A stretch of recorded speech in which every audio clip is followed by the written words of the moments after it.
Hola, vamos a presentar el trabajo número 2 de hidráulica aplicada, del grupo G. Los alumnos son Alejandro Álvarez, Milton Fuentes y Eduardo Proboste. El profesor Andrés Fernández. Para el organigrama tenemos Milton Fuentes, que hizo la preparación de presentación, la tabulación de datos y la búsqueda de información. Tenemos a Eduardo Proboste, que hizo la extracción de datos topográficos, el dimensionamiento del embalse, y tenemos a Alejandro Álvarez, quien hizo el prototipaje digital de maqueta y la confección de maqueta.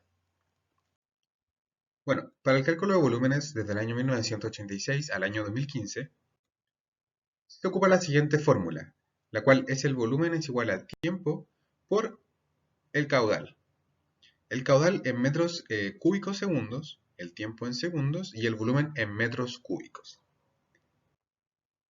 En nuestro caso, el volumen se determina por el caudal y el tiempo sería los días por 24 horas por 60 minutos y 60 segundos. Para la tabla de volúmenes quedaría tal que así. Tenemos el año, tenemos los meses, los números de mes para poder identificarlo después en el gráfico, las horas, los minutos, los segundos. También tenemos el caudal, tenemos el volumen y tenemos el volumen acumulado. Como también tenemos los días de cada mes. Tenemos desde 1991 al 1995, desde 1996 al 2000, del 2001 al 2005, del 2006 al 2010, del 2011 al 2015.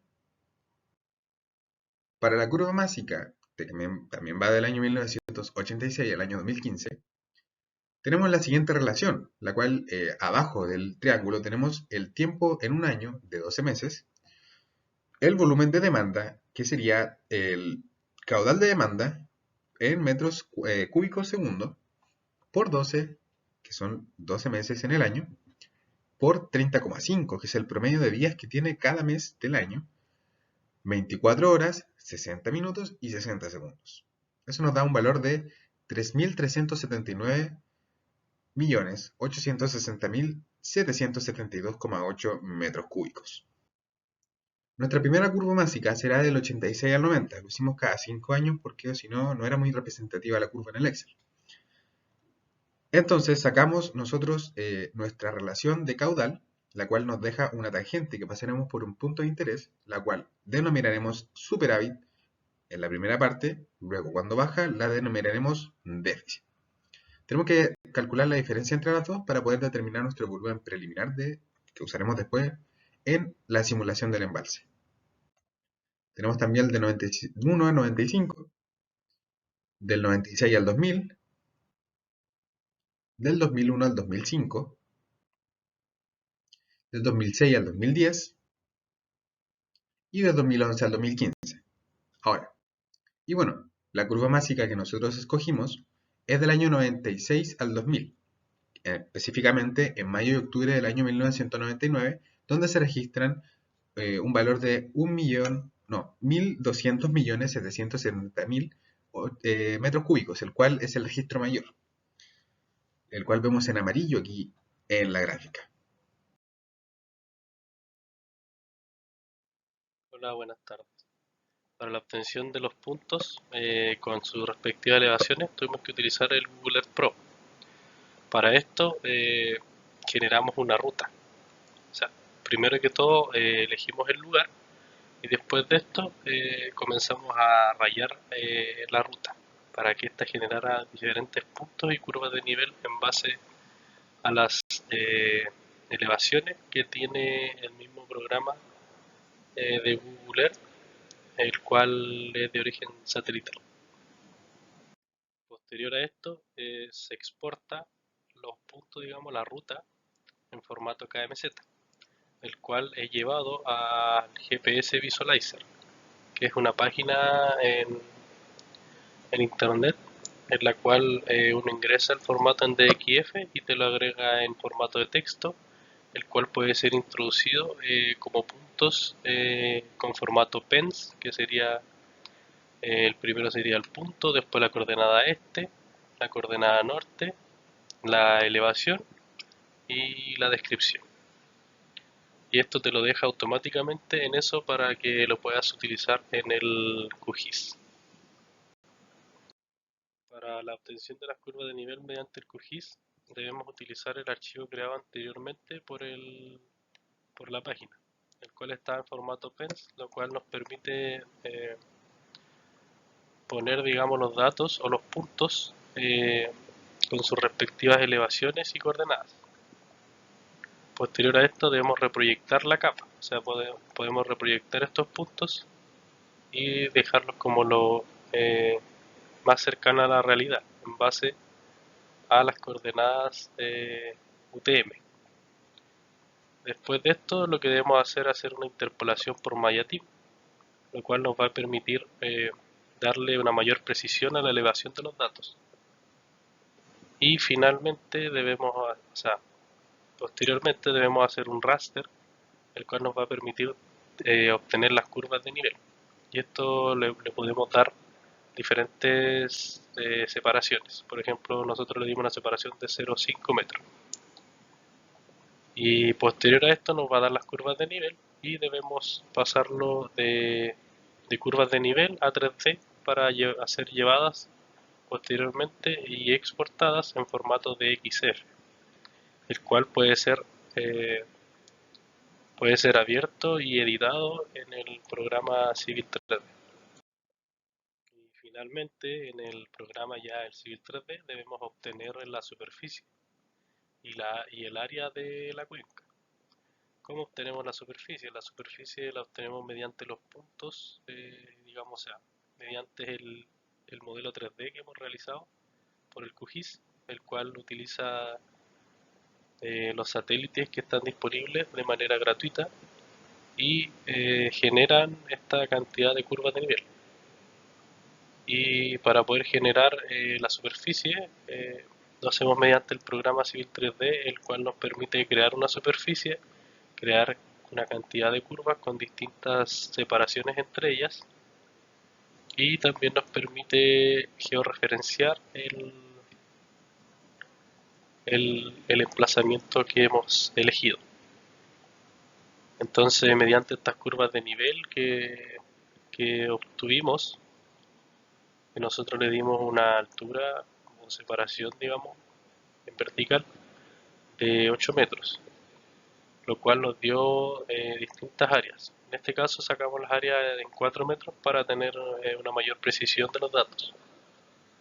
Y nos dio estas áreas que se ven acá.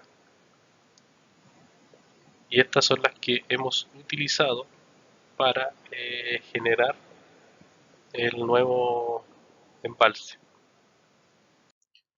Bueno, una vez calculado nuestro volumen anteriormente mencionado, accedemos a ir a la tabla de simulación. La tabla de simulación es la siguiente. Tenemos el año, el mes, la demanda en metros cúbicos, la demanda, el cual es el volumen de demanda dividido en 12, el volumen inicial calculado anteriormente con las cotas, el volumen final, el volumen real, nuestro caudal, el cual calculamos anteriormente en la entrega anterior, el balance hídrico, el cual es la resta de el caudal menos la demanda, y tenemos una descarga. ¿Qué pasa? Que en los puntos donde se produce un desborde, cuando el balance hídrico por lo general es positivo, muy mayor a lo que estamos acostumbrados a en la demanda, se produce que se rellena más de lo que puede soportar el embalse. Esto genera que se genere un volumen real y el volumen real menos el volumen final va a ser lo que nosotros descargamos. Esto pasa en los meses de junio hasta diciembre del año 1986. No pasa en estos años, pasa en los años de octubre a diciembre, o sea, los meses de octubre y diciembre del año 1994. También pasa desde julio a noviembre del año 1995. Y pasa también de julio a noviembre del año 2006.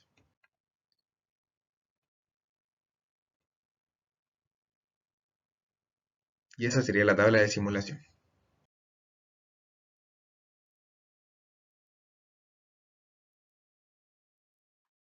Hola profesor, aquí Alejandro Álvarez. En Civil 3D, a las curvas de nivel extraídas por mi compañero Eduardo, se les eliminan las elevaciones en el eje Z para que quede el dibujo en 2 dimensiones, y luego se guarda el archivo en formato DXF, para así abrirlo en el programa RDWorks V8, el que sirve para preparar la programación del corte láser. Todo lo que se ve en rojo se corta, y la recta pequeña en cian es solo una marca superficial que demarca la ubicación del embalse. Las dimensiones de la base de la maqueta a escala horizontal 1S1000 son de 60 por 60 centímetros, que a escala real corresponden a 600 por 600 metros. Se diseñan también los pilares que sostendrán cada curva de nivel a su altura correspondiente. La distancia entre curvas es de 8 metros y se opta por exagerar la escala vertical por 2, quedando así una escala vertical de 1:500. Las curvas en la maqueta así quedarán separadas por una distancia de 1,6 centímetros. En el equipo de corte láser de MakerSpace se cargan los archivos de las curvas y los pilares directamente del programa RDWorks, y se procede a cortar los pliegos de cartón de 4 milímetros de espesor, como se ve en el video en esta diapositiva. Una vez finalizados los cortes, se procede a ensamblar las piezas, pegándolas con una pistola de silicona caliente. Una vez terminado el ensamblaje de los pilares y por encima de las curvas de nivel, la topografía del terreno queda lista para colocar el embalse y el agua. Agua que no es real, se ocupa un papel azul que emula el agua, y también el río Trancura, que pasa por la cuenca.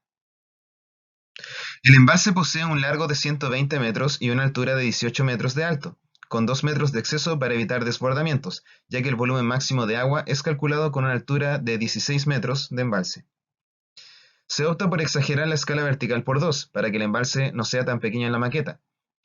Con una escala horizontal de 1:1000 y vertical de 1:500, el embalse en la maqueta mide 12 centímetros de largo y 3,6 centímetros de alto. El producto final, aquí está. Se puede apreciar mejor en las fotos adjuntas en esta diapositiva y en la siguiente.